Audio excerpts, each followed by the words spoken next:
Check out the LA Jackson Show Monday through Friday on www.rawtruthradio.net. You just never know what you're going to hear next.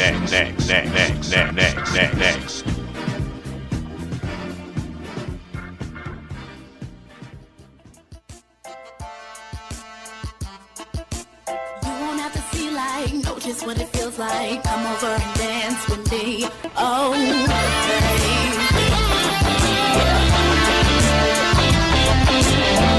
you come over and dance with me? Come over and dance with me. Come over and dance with me. Oh, babe. I see you over there sitting in the corner. All right, folks, welcome back to the LA Jackson Show, and I'm your host, LA Jackson, and today, yes, folks, today is a super special day, and I can't even get into all the details of how special it really was, but I've got a guest on with me today. He's my former boss, my longtime mentor at Sony Music, and welcome to the show, Mr. Jimi Starks. What's happening, buddy? Thanks a lot, LA. How's everything going? Oh, man, it couldn't be any better. It's just been getting better and better every day, and having you on the show certainly takes the cake, man. You know, I was thinking today, man, we've known each other for 30 years, and it seems like yesterday, doesn't yeah, and out of that 30 years, I was there for 10 years at Sony, but I know you broke the records. How long were you there? I was there for 31 years. You know, most people don't even hold a regular job for that long, and you had a super special job at Sony Music. You know, it started off being CBS Records, and Sony Music purchased CBS Records, I think it was around 1988, and then it became Sony Music, but before it was CBS, even when you got there. That's right. When I got there, it was CBS Records, Columbia, Epic. I think Columbia had just signed that deal with Def Jam. Exactly. Certainly had. Certainly had. LL Cool J was their first artist, remember? That's right. I can't live without my radio. Long time, my friend, long time. Man, I tell you, I just moved and I was going through some pictures and ran across a bunch of old pictures. Man, I tell you what, I got so excited. I posted a couple online, but I remember we did one an in-store at Kmart with Jasper Isley. Oh, yeah, I remember that. We had Jasper Isley and Major Lance there at the same time. I just done the production on I Just Want to Go Home, which was Major Lance's record on. It was Cat Family Records, Joel Katz. Remember that? Yeah, that's right. He was the big lawyer. Yeah, oh yeah, Joe's a good friend. Matter of fact, he's my attorney. Oh, wow, nice. Okay, so he's still in the loop. Yeah, and Jasper Isley, it was good, Marvin and Chris came in at the same time, and it was, Ernie, they all from my hometown, Oh, wow. Cincinnati. Cincinnati. Wow. A lot of big people came out of Cincinnati. Oh, my goodness, in that area. You're kidding, of course, the Isley brothers, they were right out in Lincoln Heights. Bootsy Collins. Bootsy, that's right. Bootsy grew up across the street from me in Cincinnati. That's amazing. And, oh, goodness, well, we was called Dayton. That was home anyway, because you had Heat Wave. Yep, that's true. Yep. Johnny and I were roommates in college at Central State College. That's amazing. Yeah, we were roommates. That is, okay, now, we know that you were one of the most powerful men in the music industry. We know that you worked at Epic, but we want to go deep. Because when we hung out the other day, you were telling me about you were playing guitar on people's records when you were like 16, even before CBS. I did a lot of stuff, man. A lot of session work. How did it all start for you? Well, you know what? I was classically trained on the violin since I was 12 years old. But I played with All City Orchestra in Cincinnati, and I had first chair. I was still in high school when I did that. But I taught myself to play guitar and bass when I was 8 years old. Folks still riding bikes at 8 years old. Well, I always knew what I wanted to do. Music and art were my thing. Nice. And I just knew, you kind of know what you want to do in life. And even though you could do a lot of other things, that's where my passion was. Right. So, you know, I still manage to draw when I get a chance. Still manage to tinker on cars. I still enjoy that. Unbelievable. But I still play. I play guitar, still play bass. Multi-talented. I haven't played violin in a while, but I still play guitar and bass. Yes, you do. You just came back from practice. As a matter of fact, yeah. Every week. That is awesome, man. Yeah, it's just great that you still hold on to the passions that you had, you know, way back when. Like in Cincinnati, a wealth of talent came out of Ohio. Roger, Little Roger. Yeah. Well, Roger from Zap. Yeah. He used to have a group called Little Roger and the Vells when I was in high school. I was about 15 years old. Oh, my gosh. And we'd have a battle of the bands. They'd come down from Dayton, and we'd have a battle of their band. And then we'd go up to Dayton, and then we'd see if we were better than they were. Nice. And, you know, you had that little rivalry going on. But, you know, it was always fun. It was like, okay, can you outplay me today? You know what I mean? Wow. But it was, I've known Roger, oh, goodness, since I was 15 years old. Well, let's talk about another friend of yours that you introduced me to at the Jack the Rapper. I think that might have been definitely one of the first few Jack the Rappers I went to, because I saw a picture I took with Mr. T. But let's talk about the M2 Oh, Tomb song. I call it a song. I mean, he ended up doing music for New York Undercover. Yeah, well, you know one thing about him too, man. He's a prolific writer, a hell of a musician. You know, James Heath. That's right. His daddy. That's right. His son. Yeah, That's right. But one thing about him too, man, he did Stephanie Mills. I Never Do Love Like This. You know? She's got a new record about to come out, I heard. Yeah, I mean, the man is a heck of a producer. Man, see, Hathaway, I mean, Roberta Flack. Exactly. The Closer I Get to You was one of my favorite songs. Was a producer extraordinaire. Yes, he was. And a dear friend of mine. You know, I played.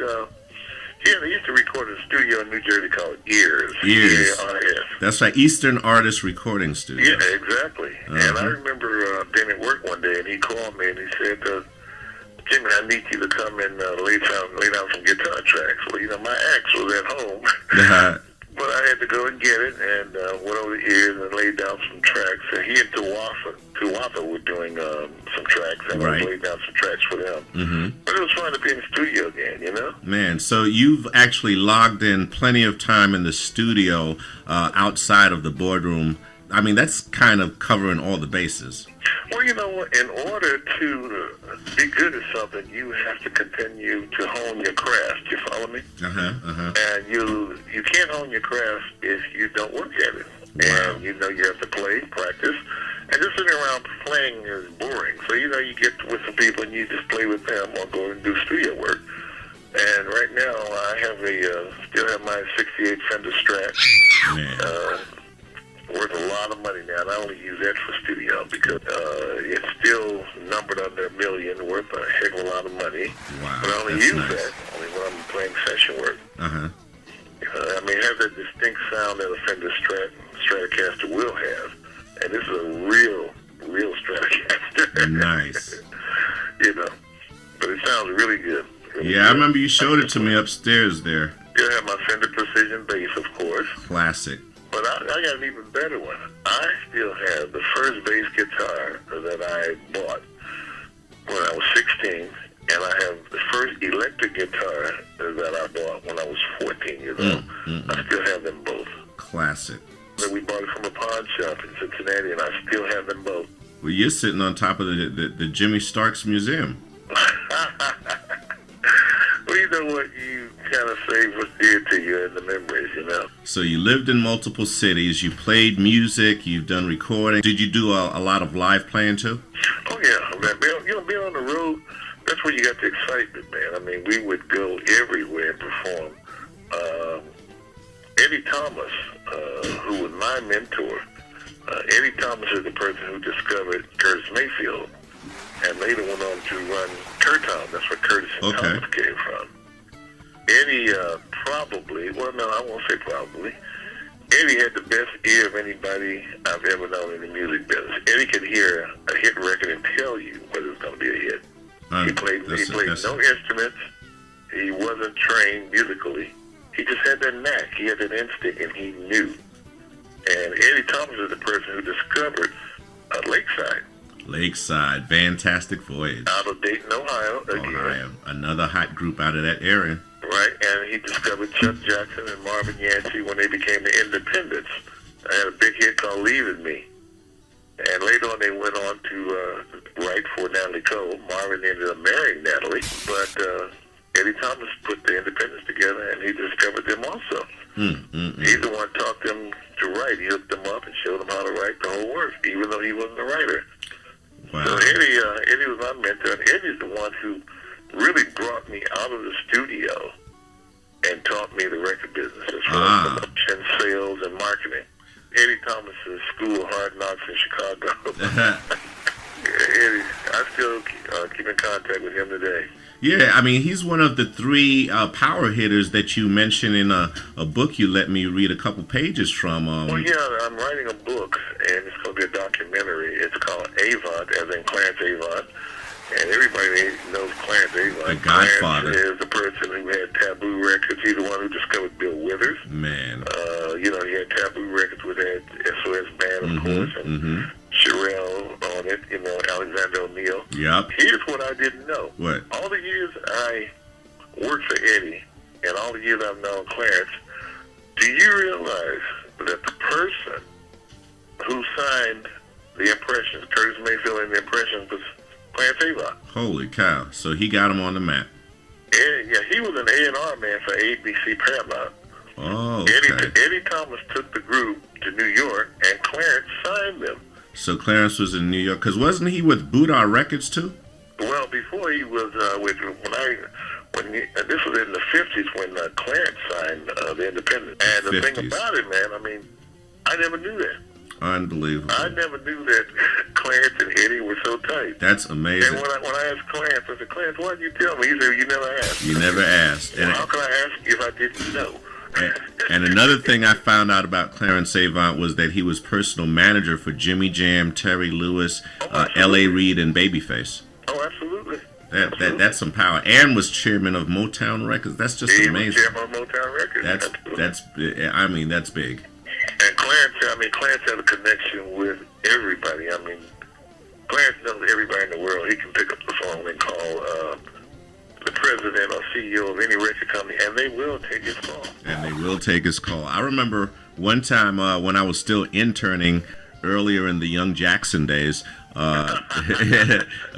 me, you, and Clarence Avant jumped in a cab and went from Black Rock, from the CBS offices to the Apollo to watch Alexander and show. Remember that? That's right. Went to the Apollo that night. Oh, man, I remember that. Good grief. Let me bring back some memories. That was a long time ago. I remember when you first got that cherry red furniture in your office when you became vice president of promotion for Everett. So you were interning for me that summer, and you had come up from Atlanta, and you interned with me that summer. Yep, that's right. Yeah, that was a lot of fun. You were exposed to a lot of people, not only in the building, but a lot of the artists, and you found out how the record business really worked, how we did things in New York. Exactly. I was VP of Epic Promotion at that time. That's right. And when we come back, we're going to play some music in a few minutes. But when we come back, we're going to definitely highlight your incredible rise through the ranks at CBS Records. But, I remember when I was intern, I was just walking around the Epic offices, and bam, I ran right into Cyndi Lauper. Cindy was one heck of a writer also. Yes, she's still in there, hanging in there today. Well, you know, we signed, Epic Records signed Cyndi Lauper and Sade the same year. That was what, Portrait Records, right? Yeah, that Portrait Records. That's right. Portrait really got hot around then. Oh, boy, was it hot. I mean, but at that time, we had a lot of great distributed labels. We had Chrysalis, remember them? Oh, Chrysalis, of course. I mean, that was, Tony Martell. Tony Martell was VP of the Associated label. And, I mean, they were running hot because you had, of course, the Sound of Philadelphia. Yep, TSOP. You know, with Gamble and Huff. It's really hot. And then he brought on Isley, Jeff Isley. They had their label also. Yep. We had T-Neck. That's right, T-Neck Records, the Isley's label. Well, I mean, we were really running high. We got a lot of hit records. Yeah, well, we're going to talk about a couple of them, but right now, let's pull off something off of that Exposure CD. And thanks a lot for, taking my book and picking it up. And, it's just a real humbling experience to have you, my longtime mentor to the record game, actually, holding my book. I mentioned you a couple times in it, but here's... Yeah, thanks for the shout-out. Hey, no doubt, man. I looked at it and I said, oh, my goodness, you mentioned a lot of friends of mine in the book also. That's so right. Thanks for the shout-out. That's right. So, yeah, we're going to play a track from the Exposure CD, which is the actual accompanying CD to Musicology 2101, a quick start guide to music business. You did one job on the book also. Oh, thank you, man. Thank you so much. Yeah, I know you at L.A. Yeah. Young Jackson. That's right, man. I had so many names over there, but let's pull a track from the Exposure CD and we'll be right back. Cool. And since you're a guitar man yourself, I think I'll pull out something from my guy, Elliot Holden, who's a fantastic guitar player known as the urban guitar legend. He's got some great things coming up here in Atlanta during the month of October, and I'll probably have him on the show soon so you can hear from his mouth exactly all the beautiful things he's got going on.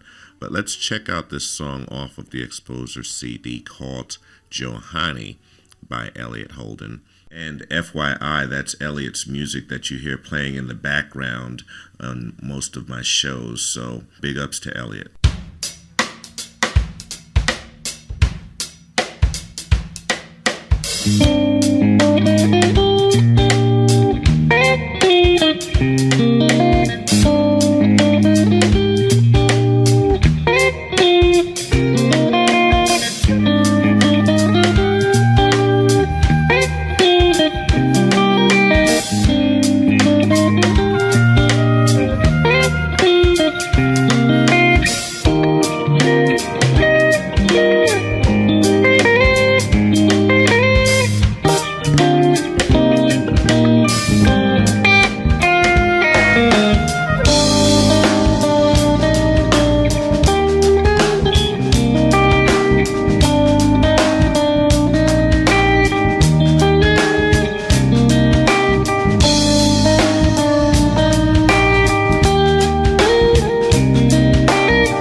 right, we are back, and I tell you what, it's just a great day here at WRTR, the LA Jackson Show. I've got my special guest, Jimi Starks, my former boss at Sony Music, longtime mentor, personal friends with any hot shot you want to name in the record business. So let's jump on in and start off with, or pick back up where we left off with you transitioning from all of the studio work and live playing into the actual record business. What year was that? What year was that? Yeah. 74. Oh my gosh. Yeah, 74 in Chicago. Wow. And I mentioned in the book Avon, Thomas, and Arnold. That would be Clarence Avon, of course, Eddie Thomas, and Larkin Arnold. And Larkin Arnold is the person who discovered Frankie Beverly and Mays. Mm-hmm. Taste of Honey, he signed them. Yeah. And he's also the person who, I should say, resurrected Marvin Gaye's career. Really? Yes, he went over to Denmark where Marvin was living, brought him back, signed him to Columbia Records. That's right. He And had what record was that? Sexual Healing came out. What was that song? Sexual Healing? Sexual Healing. Yeah. He stayed #1 for over 12 Oh weeks. yeah, that was another record that came out right when I started Exactly. interning at CBS Records. But that was Larkin, and I Okay. first met Larkin when I was working again for Eddie Thomas in Chicago. Mm-hmm. And Larkin was an attorney, and I think he worked for Capitol Records, if I'm not mistaken. Yeah, it was Capitol. And at the time, they did not have a black music division. And, Motown was hot. Columbia was just starting to get their black division. And they had nobody over there in Larkin, being an attorney and a very smart person. He had great ears, by the way. He became the vice president of promotion over Capitol Records, and he did a lot of things when he was over there. Signed a lot of artists, had a lot of hit records, and Larkin's a great A&R person. That's right. I mean, his name, I used to always pick up records, CDs, and read all the liner notes, and I was just amazed at, especially after he left Capitol and came to Columbia, I was just amazed at how many records his name was on as A&R or executive producer or something like that. And we also have the same birthday. Yes, I know. By the way, happy birthday Oh, to you. thank you, sir. Thank you so much. Happy birthday to you, young Jackson. Thank you, man. Do something fun, I'm doing it right now. I'm talking with one of my favorite people in the music biz, Jimi Truck Starks. Speaking of which, how did you get Truck as a nickname? Well, a buddy of mine, Glenn Wright. Glenn, when I first came to CBS Records, they hired me in Chicago, and they sent me to Cincinnati. Now, Cincinnati was home. Yeah, right back home, so I know you got in a lot of trouble. Yeah, they sent me home. And they Yeah. because I lived in Chicago, they figured that's where I was from. And I said, I can't believe these people are going to pay me to go home. But they did. Home. They did. And get in a whole bunch of trouble. Well, one of my best friends was a guy by the name of Glenn Wright. Glenn was out of Cleveland, Ohio. Yeah, Glenn, he was part of the Southeast branch. I met Glenn. He's a big guy just like you.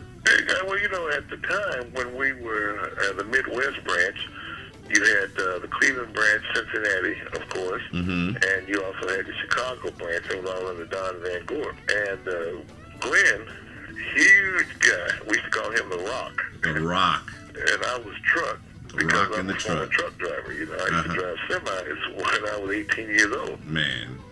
So I was Truck and he was the Rock. Two big dudes. Yeah, but if you look on my wall, and every office I've had, you always don't see a picture of Glenn on one side and me on the other one. And if you notice, Glenn was always on my left side. Why's that? And we started taking pictures like that in 1976. We started out in L.A. taking pictures, and then in 77 we were in London, and Glenn was always on my left side. And I'm looking on my wall one day, and I went, Glenn is always on the left. So the next time we took a picture, I said, you get on the right side. Every picture we take, get on the left. So there's only one picture with Glenn on the right. Wow. Only one out of millions of Out other of ones. all the pictures we took, we were in London at a convention. This was in 1977, and I think it was the Queen's Jubilee 25th anniversary, I think it was. And Glenn had this, we were at Piccadilly Circus, and he said, take a picture of me. He said, Truck, take a picture of me. And he had his foot propped up on his cab. So just as I got ready to snap the picture, the cab drove off. And Glenn fell on the ground. We were always getting into something, though. And I know at the conventions, I remember the couple of years I interned first before being able or allowed to come on a convention. I was so envious that you guys were going to all these places. And even before I got on full time, you guys went to places like Spain and Hawaii and all kinds of places for conventions every year. Oh, we would go everywhere. I mean, good grief. We're always in London, Spain, like you said, Hawaii, Quebec, everywhere. Mm-hmm. And everything was prosperous. And remember what happened in 1982. Thriller. That's right. Thriller. And I was just going to bring that up. Go on and say your piece about Thriller. Well, you know, when Thriller came out, well, the interesting story we were just talking about, the Lockett Arnold. Lockett made a lot of money off of Thriller. Mm. And he was on Columbia. Or was he doing both Columbia and Epic? He was doing everything. He was doing Columbia and Epic. Okay. He was A&R. Okay. And Lockett was smart enough to cut a deal in his contract. I mean, he's an attorney, you follow me? Mm-hmm. And he wanted points on everything that was black music, and he said including Michael Jackson. Wow.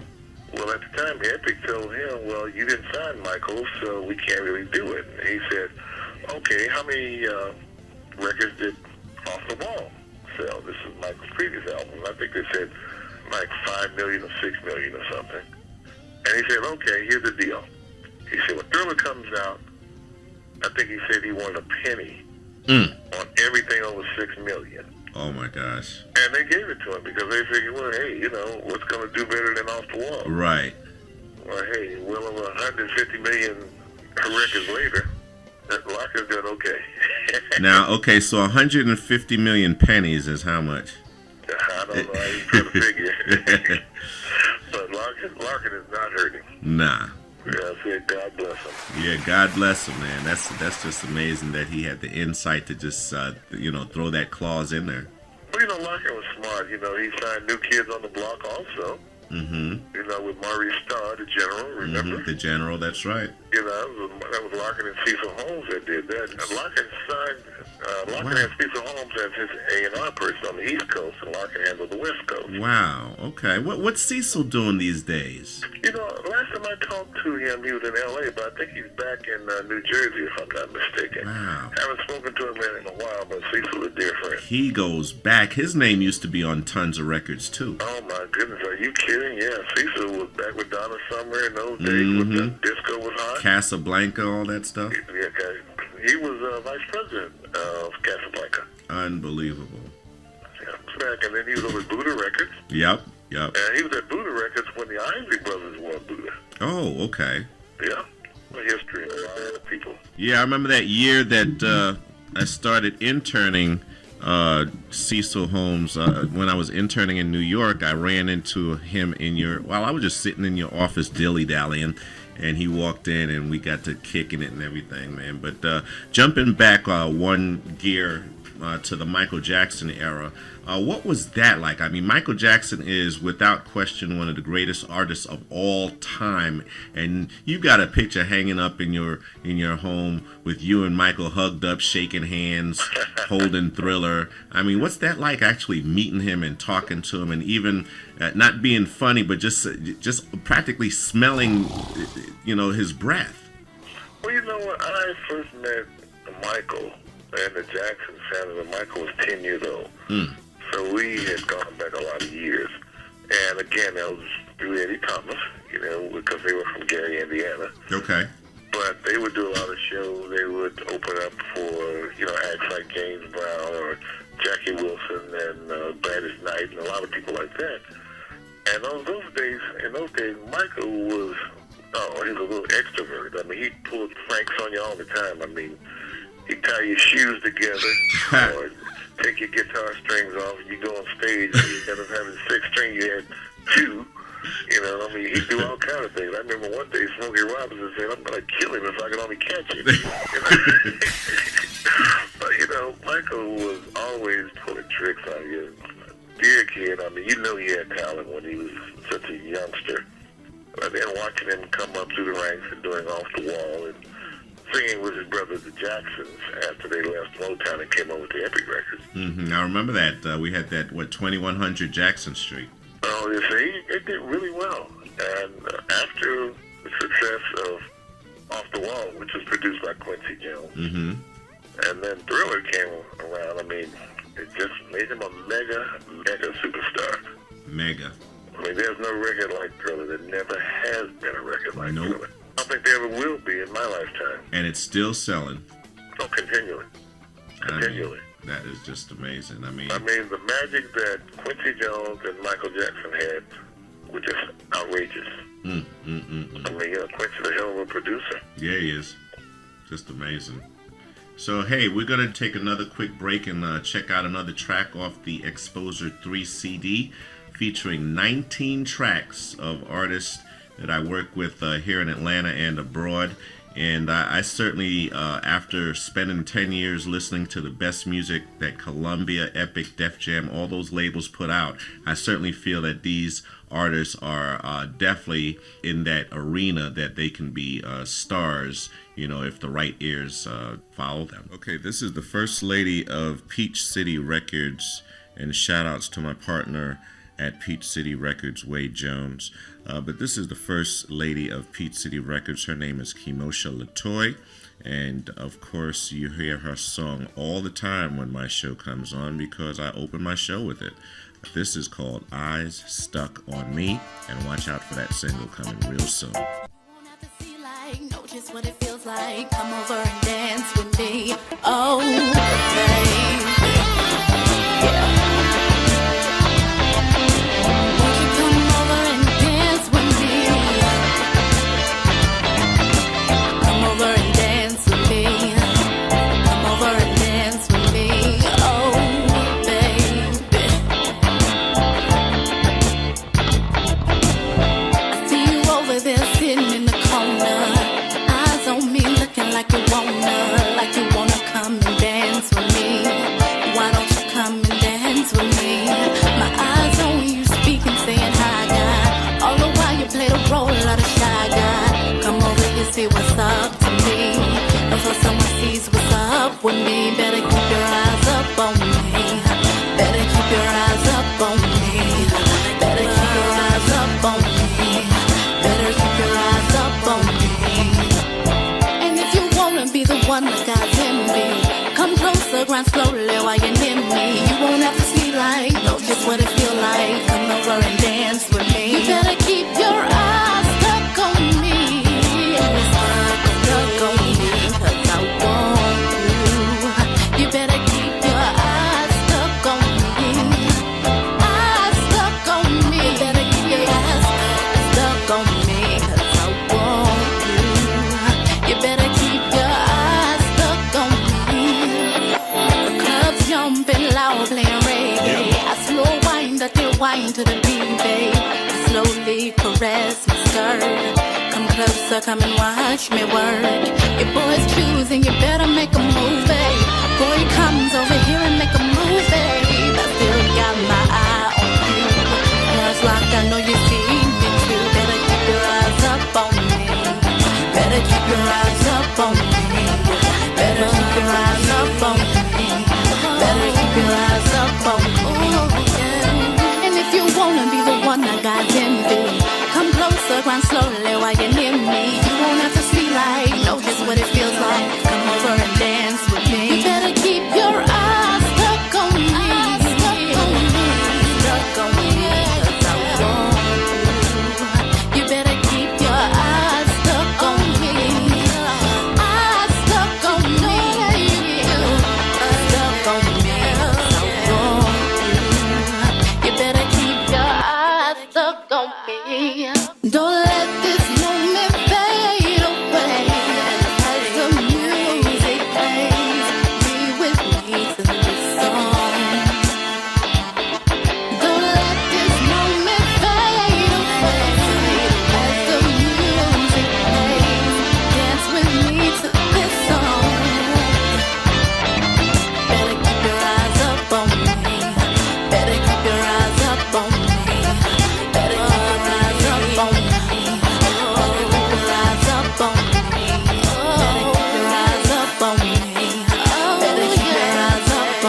What a great song, and I'm not even being biased. I think that's a wonderful track. I Stuck on Me, Kimosha Latoy. Now let's talk about travel. You used to tell me about the time you were traveling so much you really got sleep, and you didn't mind getting 2 to 4 hours of sleep sometimes. That's exactly right. That's just amazing. That is real hard right there. Well, right now I get to do what I want to do when I want to do it. Mm-hmm. And that's the beauty of it. Mm-hmm. But you have to do what you enjoy, and I still enjoy the music business. I love it. I'm doing film now, the whole works. So nice. That's what I like doing. Exactly. I get to pursue all the things I want to do, and I get to play with my toys now. There you go. And you still got a bunch of your old friends from 30, 40 years ago. Oh, I still talk to, of course, John Doyle. John Doyle was at Sony Records, between Sony Music and CBS Records. Yeah, I remember 40 John. years. Uh-huh. Craig Applequist, a dear friend of mine, and Okay. Andy Cole and I talk Eddie every week. Nice. Joe Stills, and of course, you, Young Jackson. That's right, man. I tell you what, it's just been a pleasure knowing you from day one. We never had any major issues. We were always, cordial and hanging out. I mean, you were like a friend, like a father, like a brother, all of these things wrapped up in one to me. Well, you and my son Larry, who Larry, how's Larry doing? Went in the music business. He works for Epic Records, and he was promotion man of the year 4 times, 4 years straight. Get out of here. For real? Very, very proud of him. Oh, yeah, he was hot. He was hot. So, nice. yeah, he's in North Carolina now and doing really well. That's good, man. But, you've known him since he was a kid. Yeah, I remember when he was a shy little kid and didn't even hardly want to talk to nobody, and now look at him. Oh, look at gift of gab, That's right. And somebody else, I remember Tyler Pittman, he was starting off as a intern or a mailroom clerk, and I was showing him how to mail records. And, he became the singles coordinator, remember that? Yeah, that's right. And he even married Donzit. Remember Donzit Moore? Of course I remember. Yeah, and now, let me get the back of my book. He gave me an endorsement. And, yep, he's vice president of sales for Columbia Records right now. Ain't that something? Tyler. Yeah, good for Tyler. That is amazing. Remember Roger Manning, who was the branch manager? My first branch manager. That's right. He's the one that threw me out there when I came into branch and said, I want to be like Quincy Jones. And he was like, there's the mailroom. Yeah, he certainly did. Yeah, big shout outs to all our old branch members. Roger, yeah, Roger, I tell you, but he's had an incredible story too, because he was with the distribution of CBS Records for so long, and then went over, after so long, he went over to, what was that, MCA? Yeah, MCA Records. And did that for a while. So again, another true pioneer in the industry who's managed to navigate like you have all the way through, and was actually able to choose a retirement. I mean, a lot of folks, I made it 10 years, and I was doing studio work, and I managed Baba OJ from Arrested Development and did a bunch of things. But man, I just hope that I can get to the point that I can actually, like you, just retire and spend your whole professional career in the industry. That's quite a milestone. Well, I have a few projects that I'm working on now, so you and I should get together and come on, let's do them together. Yeah, let's do some stuff and make it happen. Let's have some fun. That's as long right. as we're having fun, then that's what it's all about. There we go. And you also have a blog, man. I read a couple of your entries, man. Tell us about that.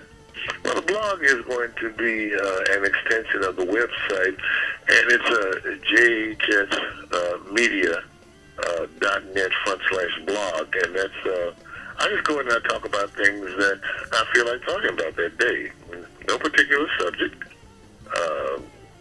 Something may strike my fancy. One day I was driving down the street and I saw a lady next to me in the car. She was we were on the freeway, and she was talking on the phone, and she had her eyes closed, but she was driving 60 miles per hour, and I had to blow the horn like, lady, you're not at home. But you're driving down the freeway at 60 miles per hour with your eyes closed. Wow. I mean, incredible. So I started writing about that. Mm-hmm. It was like, should we really let people ride around without headsets? It's dangerous. Yeah, exactly. So those are the kind of things that we write about, different subjects, and then I invite people, give me your comments. This is really just my opinion, what I think. But it's open up for good dialogue. There you go. And then on the website itself, which would be jhsmedia.net, that's when I'm going to talk about selling the books, music, and I'm just going to expose people to new things that we're doing as far as films are concerned. And if people have projects, then just send them. That is amazing. And that's just mail it to jhsmedia.net.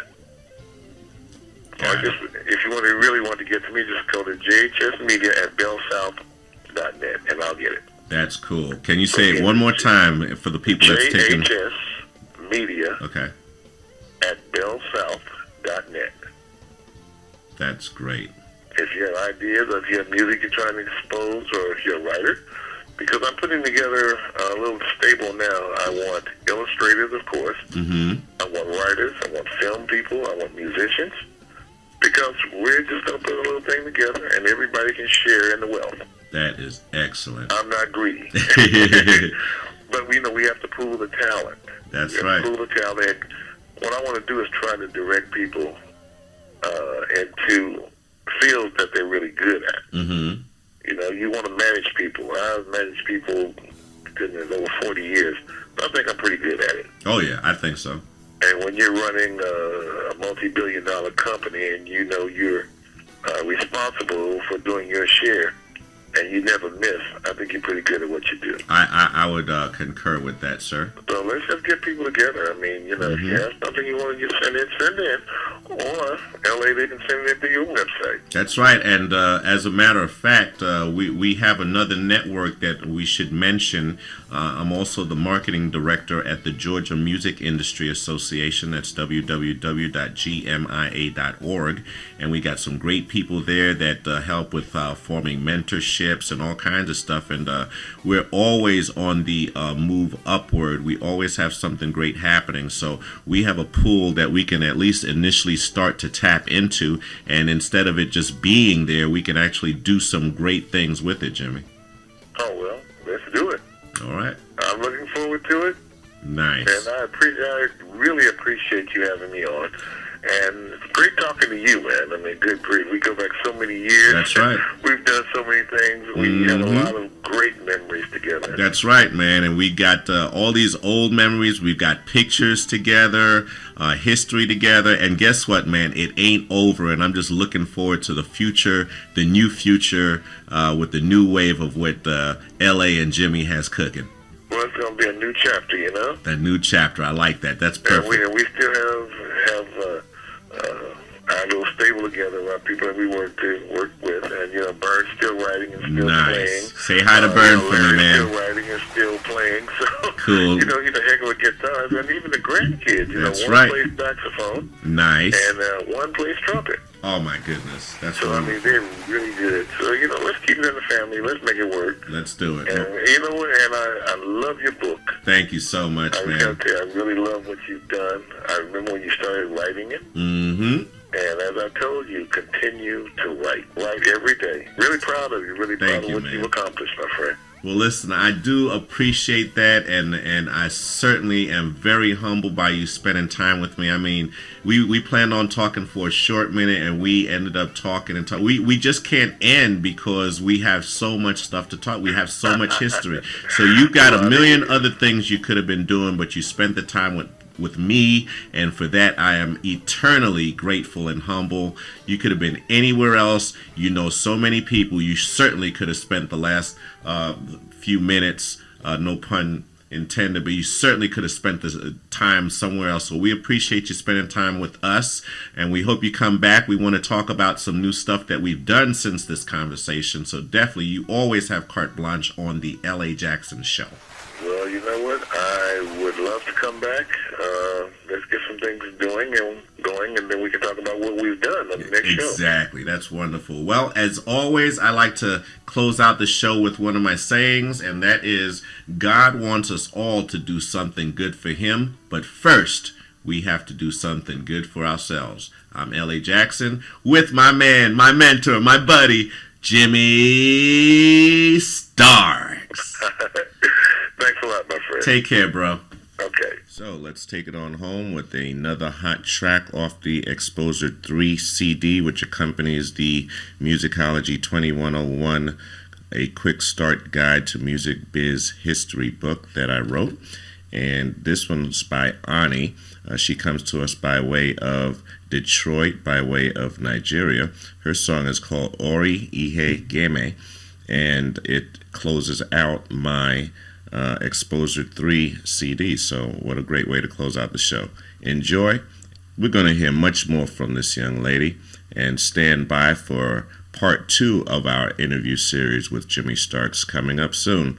So hang in there on the L.A. Jackson Show.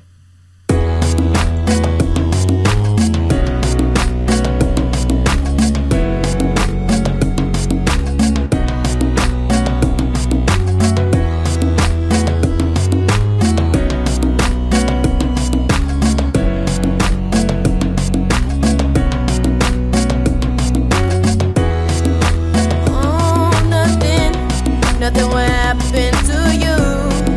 I'll be on your side. I will stay with you all the time. You can trust me, and I will trust you too. Whatever happens, nothing will happen to you. Tell me and I will be strong. Tell me and I will be strong. I will be the party of life that will never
feels like come over and dance with me. Oh, baby.